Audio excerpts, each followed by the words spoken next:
Welcome to the Hayhurst Brothers Podcast with your host, Paul Risse. Not bad. Pretty good. Just you and me today, Paul. I like it. I was going to invite another guest on, and then I thought about introducing a subject that we'll be talking about towards the end of the podcast, Jake. And sometimes when you have three people and two people are talking for a period of time, the third person feels left out. It's like the third wheel sometimes, Paul. Yeah. Like if you're I don't like that. On a date, and then, bring your little brother, Jimmy. I don't want that on my date. No. Nobody wants it except for your parents. Jimmy may want to be there. Maybe. Depends on your attitude towards Jimmy. It depends how old Jimmy is. That's true. Welcome to the 6th annual podcast, Hayhurst Brothers Style. Paul, we go over this every week, but it's not, pardon me, sorry. It's not 6th annual. It's just the 6th podcast. If it was the 6th annual, it would mean we were doing this for 6 years, and clearly we haven't been. No, it means this year, which means annual. We've done this 6 times. Is the 6th annual. Let's if anyone's watching this, they'll be able to tell us whether I'm correct or you're correct. So we'll see. Okay. You're probably correct, but I just wanted to be staunch in my beliefs. Nice, Paul. All right, first question, or actually weather report of today. Jake, do you want to take the lead? 104 degrees. Whew. It's a Not scorcher. as bad as yesterday, though. Yesterday was 111, Paul. I could feel the ground just basically going like, I just give up. I give up. Take everything. It's an interesting impersonation of being the ground. Well, if you look at the ground when you're driving, everything's just like, okay, just like kill me. Just quit torturing me. Or water me or kill me. Nice, Paul. That's what they're saying, the ground and the trees and the grass. So you're a tree. I can see this being a tree. I don't know about the ground. The ground is kind of when you're driving, looking out over the ground, and whatever's on the ground is there. So it's a part of the ground. When you're in like West Texas and you look at the ground on the road, there is some movement. It's like the haze or something. The heat is coming off of the pavement. So maybe that's what you were being, Paul. No. So there's air and ground, and a tree would be on the ground. Correct. Okay. All right. I'm glad we solved all that. Good weather report. Thank you. First question is from 1,000. We're going right into the questions? Mm-hmm. I'm going to do kind of the... Should we start with the debate thing first and then the questions? We can do whatever you want, Paul. This is your show. Usually there's a little bit more to the front of it than just going right into the questions. Usually because we're introducing a person. So Jake is kind of correct. We kind of want, since there's questions that are going to be answered, and if you're watching this, you might have introduced a question. So I'm just going to tell the end of the podcast at the beginning, and then we'll answer the questions. And I thought you were going to do that at the end. Yeah, I'm just switching it up a little. So I'm going to be vulnerable here and say that sometimes Jake and I would get into what we would call an argument. And sometimes they get heated, and we both have a stance. And so Jake is the owner of Hayhurst Brothers, and I do the sales for the Hayhurst Brothers homes. And sometimes in our meetings and with Jake, I will say, man, this is a really intense time to buy a house, because not only is it the most expensive purchase that you're ever going to make in your life, it's also extremely emotional. You want to get the right land, the right house, all this. Inflation's super high, the value of the dollar is not very good. All these factors are making it to where, like, as a salesperson, I almost feel bad sometimes if someone is almost on the edge of being able to buy a house and then it's just hard for them. For some reason, Paul talks himself out of selling a home.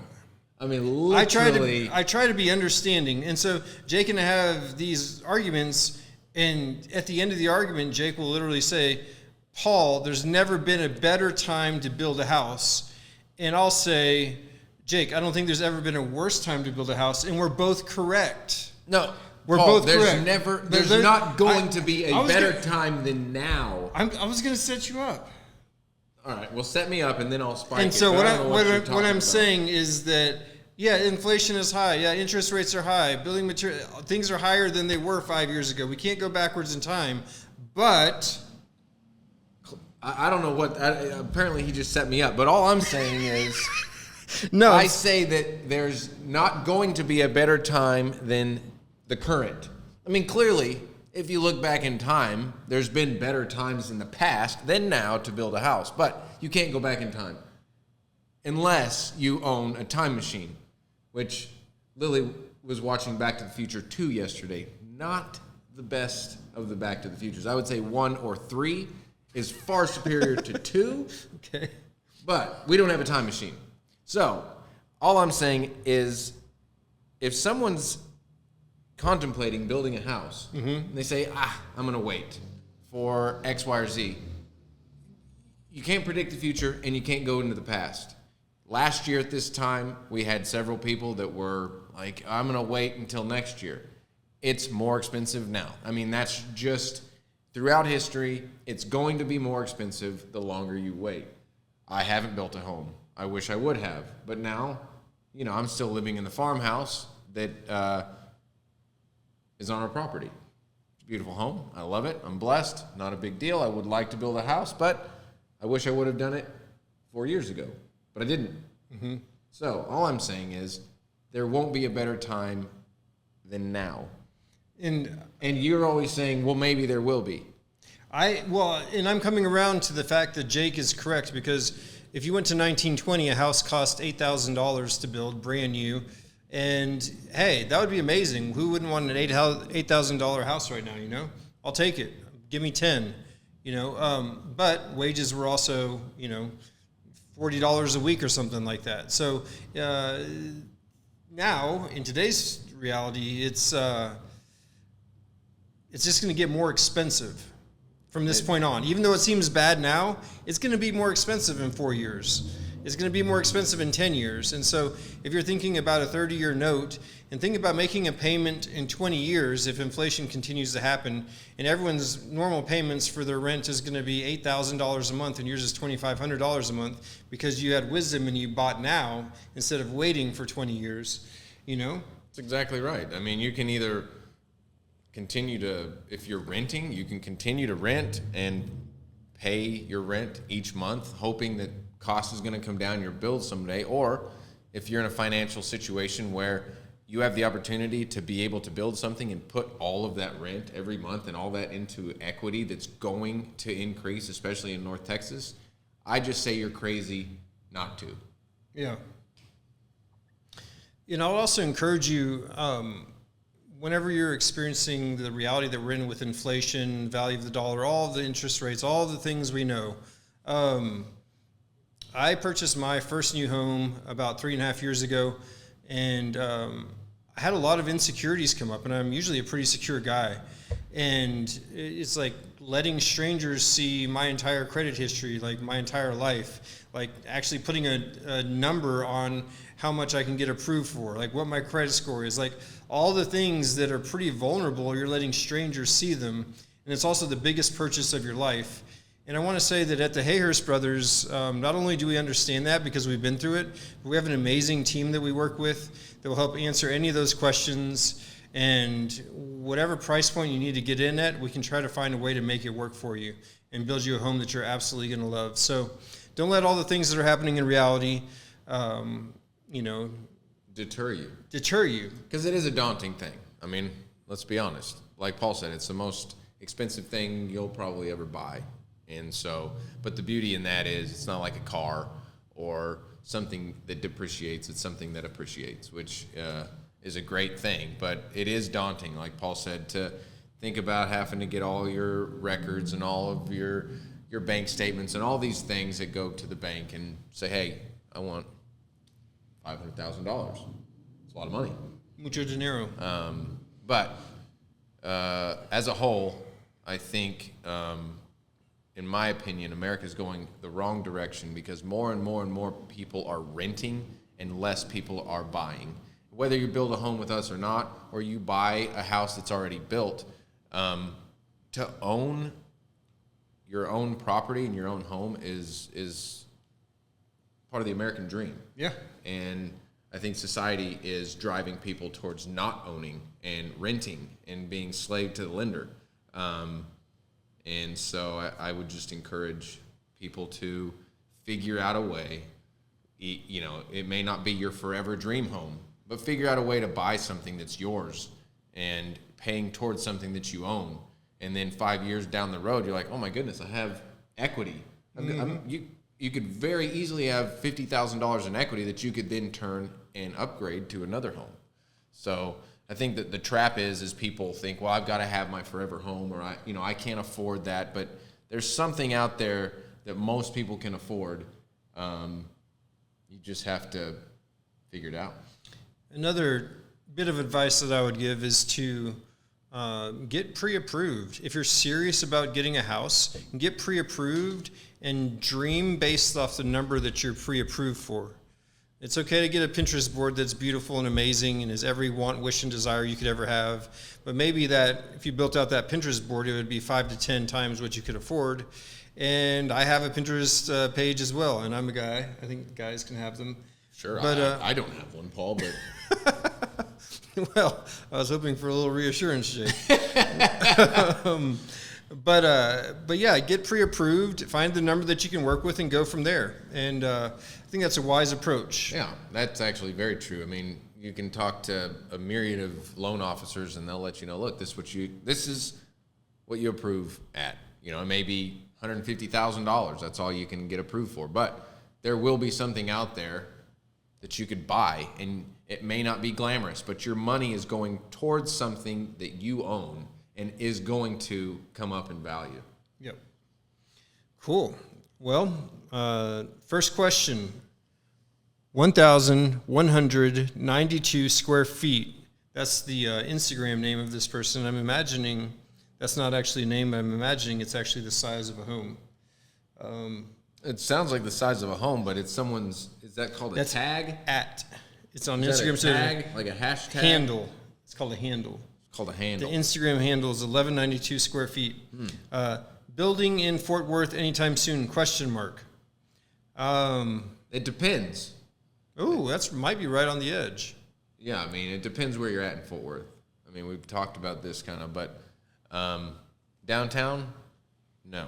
We will not be, just due to Jake, the ridiculous, the traffic, Paul. Oh yeah, the traffic too. But if you're on the outskirts of Fort Worth, there's a high possibility. Say you have a Fort Worth address, but you're on the outskirts.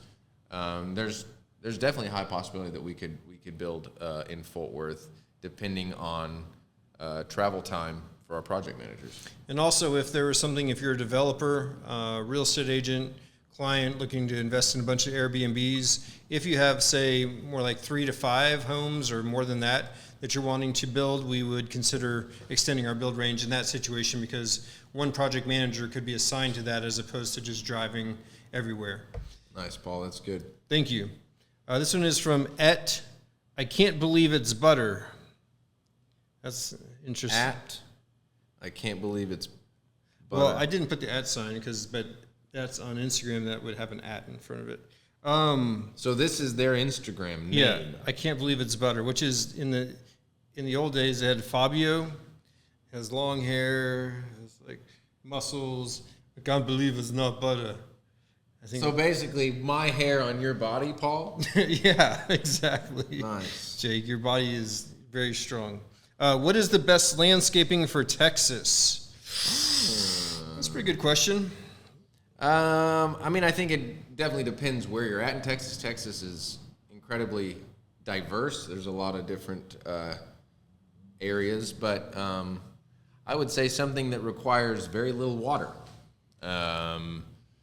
And so we typically are using Texas native plants. Xeriscaping is what we've been doing a lot of.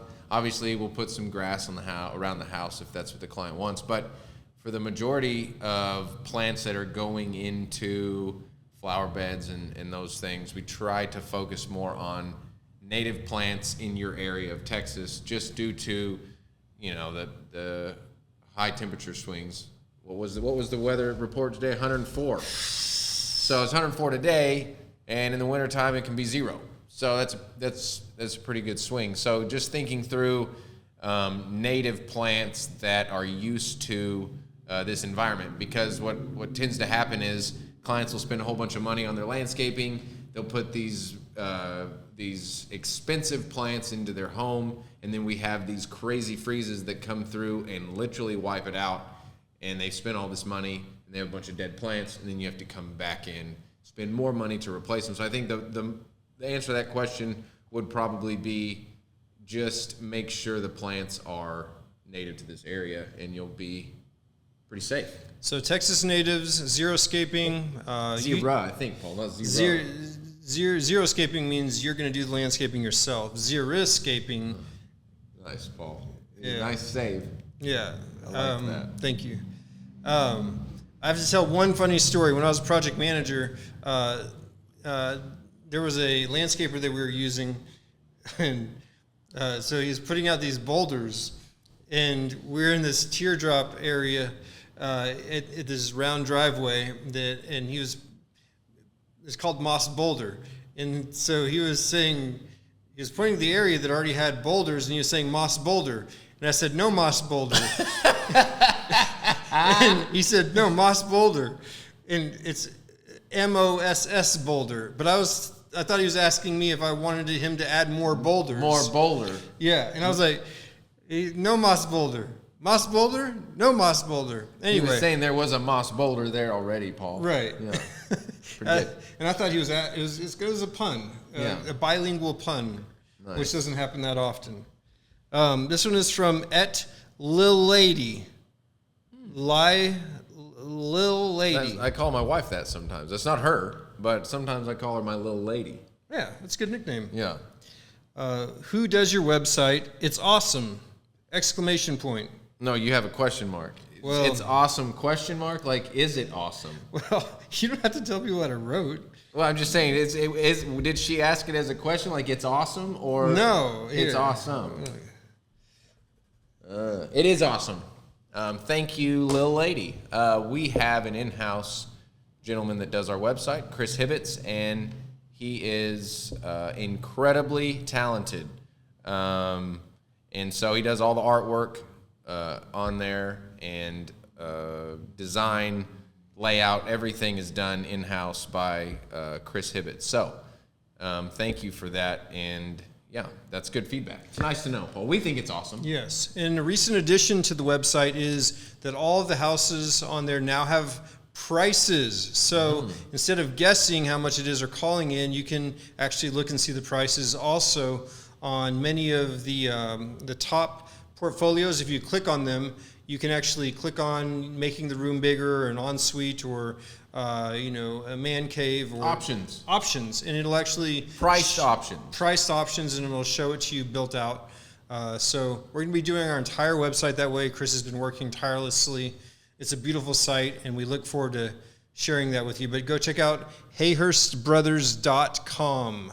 Yeah, it's pretty cool. I mean, it gives you, as the consumer or the buyer, the ability to go on and, in a sense, build your own home, right, with pricing included. Whether you want these different aspects of the home, you can click on the man cave or the enlarged den or whatever, and it'll show you an idea of what the square footage is, what it looks like, and also what the additional cost of that room is on top of the floor plan. And it's also a way, as a customer, if you wanted to build with us, you're saving thousands of dollars, because before we would just have the portfolio plan, you would purchase the plan, go through the pre-construction, and then do design changes. And so what we've done is most of the design changes that people would want, we've included that for free. And so you can just choose that elevation or that floor plan that you want, and you don't have to pay for the design changes. And so it's saving you thousands of dollars in design changes as well. So check it out. And also, the more options you put on the house, so the more money spent in options, there's a discount as you go up in options. The price of the actual square footage price per square foot comes down. Nice. So. And I think once you spend over certain amounts, you start getting a percentage off on the overall build with the add-ons. So check out our website. That's a better way to put it. That's exactly what I just said, Paul, but I didn't think that's what you said. Mine was more of a word scramble. So. This one is from someone named Brett J. Are y'all hiring? Brett J. Seems like I used to know Brett J. As of now, we're not. We have a full group, but you never know. We do get quite a few people that come by asking us if we're hiring. Thankfully, we have an amazing group, great staff, but right now we're not. So okay. You never know. As the business grows. Yeah. So. And if I'm going to be honest, the best resume at a Hayhurst Brothers business is to show up, say, yes, sir, my name is blank, and then shake our hands, look us in the eye, and tell us that you would want to work for us and what your skill set is. And then we'll have a conversation from there. But that's probably the best way of going about working anywhere, in my opinion. But come on and introduce yourself. And who knows, as we grow, we may need good people, and that's a good way to get your foot in the door. I had to work for free for the first 3 months, so, He did. I mean, Paul worked for free. Hazen worked for 2 weeks. So. We weren't hiring, and we recently had a young guy come in. His name is Hazen. Very respectful, and said, "Are y'all hiring?" We said, "No." He said, "Well, I just want to learn." He said, "I'll work for free. I just would love to get skills and trades and get experience under my belt." So I said, "Yeah." So we brought him on, and now he is an employee. So pretty cool. Worked out for him. All right, Laura, do y'all have anyone who can help me make selections? ? It seems overwhelming. We do, Laura, and it is overwhelming. Recently, we actually got this a lot from our clients. So recently, we have teamed up with a interior designer, MASH group, out of what is that? What, Paul? I think you were looking for me to make a mistake while drinking, and then it made me make a mistake. Generally, when Paul drinks, he slurps the top of the rim. Well, I knew that's what you were looking for, so I didn't want to. It's really loud, and he slurps all of that remnant out of there. Laura's so disappointed how you're answering Laura, this question. I'm sorry. So, Laura, yes, we have teamed up with an interior designer. You go to one location, and she's incredibly talented, and she assists you and gives you direction in all of your selections. So you're not going from one place to another, jumping all throughout the Metroplex. It's a one-stop shop, and it really ties everything together beautifully. Because it is an overwhelming thing. You're exactly right. Cool. Well, this is a pretty short but good podcast. Is there anything you want to share with the audience or anything, Jake? You have something else here, Paul? So you remember that I was going to, the current interest rate is 6.58, and they're saying it's going to go down in the 5s this fall. That would be amazing. Well, if that's the case, this is a great time to build a house then, because There's by never been a time better the time. house is done, there's never been a better time than now. Well, there has been, but there won't be a better one than now. Right. By the time the house is done, your interest rate will be lower. So there you go. See, I was going to do that one at the end. Instead, we did it up here. Nice, Paul. Thank you all for watching, and tune in for the 7th annual podcast probably next week with a really cool guest who is going to be a surprise. Nice, Paul. Good job. Thanks.